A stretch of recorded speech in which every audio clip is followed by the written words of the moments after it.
said Dorothea. From the yard gate, a narrow footpath went down the sloping field to the edge of the lake. Dick and Dorothea went down it for the first time. They did not even know the name of the island that lay there, with its leafless winter trees and the tall pine tree above the little cliff at the northern end of it. It had been dark when they arrived, and everything was new to them. "I wish we'd thought of asking if they had a boat," said Dick. "They probably have," said Dorothea. "What's that down by the water?" Dick stopped. His telescope was meant for stars, but it was good practice to use it for other things. "Upside down," he said. "It's a boat, anyhow," said Dorothea. Down at the bottom of the field, there were reeds, some on land and some growing in the water. There was a small landing place. A narrow belt of dried bits of reed, sticks, and other jetsam marked the point to which the lake had risen during the autumn floods. Half a dozen yards above this, there was an old brown rowing boat, upside down, resting on trestles, a couple of feet clear of the ground. "They must have put it like that for the winter," said Dick, walking round it, "to keep rain and snow out of it." "What a pity," said Dorothea, who as usual was making up a story. She tried a sentence or two on Dick. "They launched their trusty vessel, put out their oars, and rowed towards the mysterious island no human foot had ever trod." "Well, look," said Dick. "There's somebody coming now."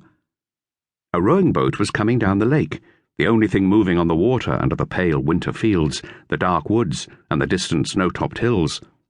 It was moving fast.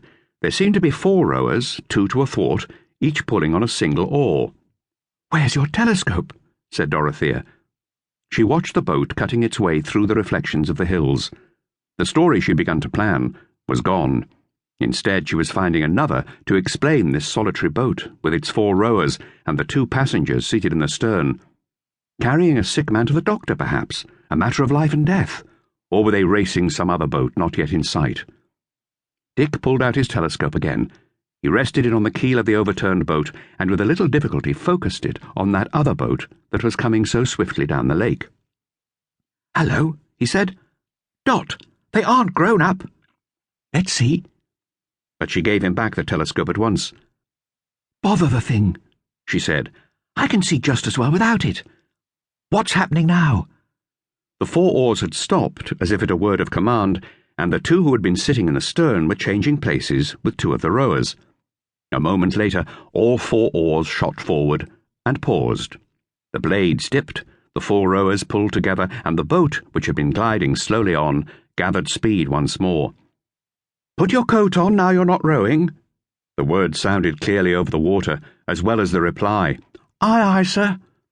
Dick and Dorothea could see a small boy in the stern of the rowing boat trying to put his coat on without really standing up, as the strong strokes of the rowers sent the boat shooting forward.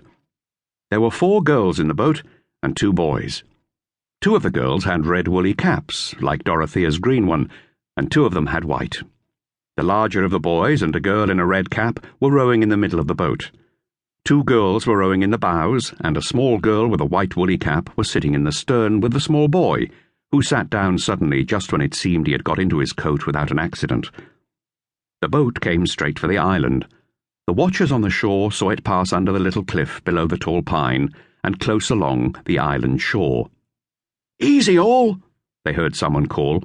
The boat slid on with oars lifted from the water. "Let's go to the old harbour," came another voice. "Give way!" The first voice sounded again, a clear, confident, ringing voice, and the oars dipped once more. "They've gone," said Dick, as the boat swung round the low southern end of the island and disappeared behind a shoulder of rock. For a long time he watched, so long that he had to put his hands in his pockets in turn to get them warm again after holding the telescope. "Of course, they may have rowed away behind the island," said Dorothea. "I do wish this boat was in the water," said Dick. "Even if it was, we can't row," said Dorothea. "It looks easy," said Dick. "I'm sure we could manage." "It's no good thinking about it," said Dorothea. "Look, there's one of them. They've landed." 3 or 4 of them could be seen hurrying about on the island beneath the leafless trees. Then suddenly, at the northern end, the boat showed again. Only 2 were in it, the bigger of the 2 boys and the smaller of the red-capped girls. They rowed out from the island towards the middle of the lake. On the island there was great activity, and presently